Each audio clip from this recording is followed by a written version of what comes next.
നമസ്കാരം. മീഡിയ കമ്പാനിയൻ്റെ വളരെ പ്രാധാന്യം അറിയിക്കുന്ന ഡെയിലി അപ്ഡേറ്റിലേക്ക് സ്വാഗതം. എല്ലാവരും ശ്രദ്ധിച്ചിരിക്കേണ്ട കുറച്ച് പ്രധാന ഇൻഫർമേഷനാണ് വീഡിയോ വഴി ഷെയർ ചെയ്യുന്നത്. ഏറ്റവും ആദ്യത്തെ പെൻഷനുമായി ബന്ധപ്പെട്ട അറിയിപ്പാണ്. നമുക്ക് സംസ്ഥാന സർക്കാർ ഏറ്റവും കൂടുതൽ ഒരു വെല്ലുവിളി നേരിടുന്ന ഒരു സമയമാണ്. കാരണം സംസ്ഥാന ബഡ്ജറ്റ് വരികയാണ്.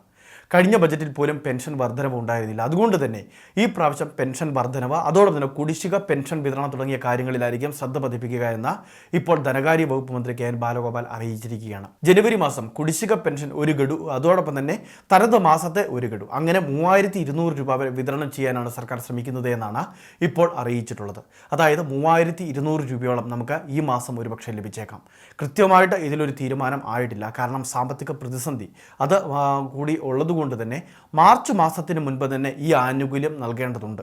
അതുകൊണ്ട് തന്നെയാണ് ഇപ്പോൾ സർക്കാരിൻ്റെ ഭാഗത്തു നിന്ന് ഇത്തരം ഒരു അറിയിപ്പ് വന്നിട്ടുള്ളത്.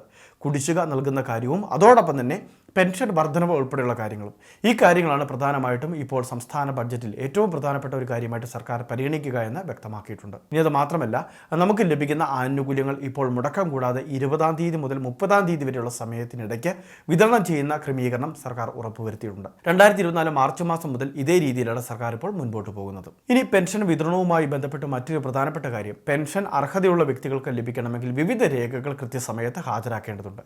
ഇപ്പോൾ രേഖകൾ ഹാജരാക്കുന്നതിന് വേണ്ടി, അതായത് സാക്ഷ്യപത്രം ഹാജരാക്കുന്നതിന് വേണ്ടി അറിയിപ്പ് ലഭിച്ചിട്ടുള്ളത് വിധവാ പെൻഷൻ വാങ്ങുന്നവർക്കും അവിവാഹിത പെൻഷൻ സ്കീമിൽ ആനുകൂല്യം വാങ്ങുന്നവർക്കുമാണ്. 60 വയസ്സിന് മുകളിൽ പ്രായമുള്ളവർ ഈ രേഖകൾ സമർപ്പിക്കേണ്ട ആവശ്യമില്ല. പുനർവിവാഹിതയല്ല അല്ലെങ്കിൽ വിവാഹം ചെയ്തിട്ടില്ല എന്ന സാക്ഷ്യപത്രം ഇപ്പോൾ നമ്മുടെ പഞ്ചായത്തിൽ അല്ലെങ്കിൽ മുനിസിപ്പാലിറ്റി അല്ലെങ്കിൽ കോർപ്പറേഷനിൽ ഏൽപ്പിക്കാനുള്ള സമയമാണിപ്പോൾ. അക്ഷയ കേന്ദ്രങ്ങൾ വഴിയും മറ്റ് ഓൺലൈൻ സർവീസ് സെൻ്ററുകൾ വഴിയും നമുക്ക് അപേക്ഷകൾ സമർപ്പിക്കാം. അതിനുശേഷം ലഭിക്കുന്ന നോൺ റീമാരേജ് സർട്ടിഫിക്കറ്റ് ആധാറിൻ്റെ കോപ്പി കൂടി ചേർത്ത് വേണം നമ്മുടെ തദ്ദേശ സ്ഥാപനങ്ങളിൽ ഏൽപ്പിക്കുന്നതിന് വേണ്ടി.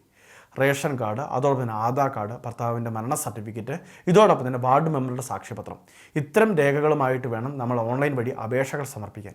അതിനുശേഷം മാത്രമേ സാക്ഷ്യപത്രം ലഭിക്കുകയുള്ളൂ. എത്രയും വേഗം സാക്ഷ്യപത്രം സമർപ്പിക്കുന്നതിന് വേണ്ടി ശ്രദ്ധിക്കണം. അല്ലെങ്കിൽ നമുക്ക് 2025 പെൻഷൻ തടയുന്നതാണ്. പിന്നീട് ഈ രേഖ സമർപ്പിച്ച ശേഷം മാത്രമേ പെൻഷൻ പുനഃസ്ഥാപിച്ച് കിട്ടുകയുള്ളൂ. മൂന്നാമത്തെ മറ്റൊരു പ്രധാനപ്പെട്ട അറിയിപ്പ്, സംസ്ഥാനത്തെ സ്കൂൾ കോളേജ് വിദ്യാർത്ഥികൾ കാത്തിരുന്ന വിദ്യാസമ്പന്നത സ്കോളർഷിപ്പ് അപേക്ഷകൾ ആരംഭിച്ചിരിക്കുകയാണ്.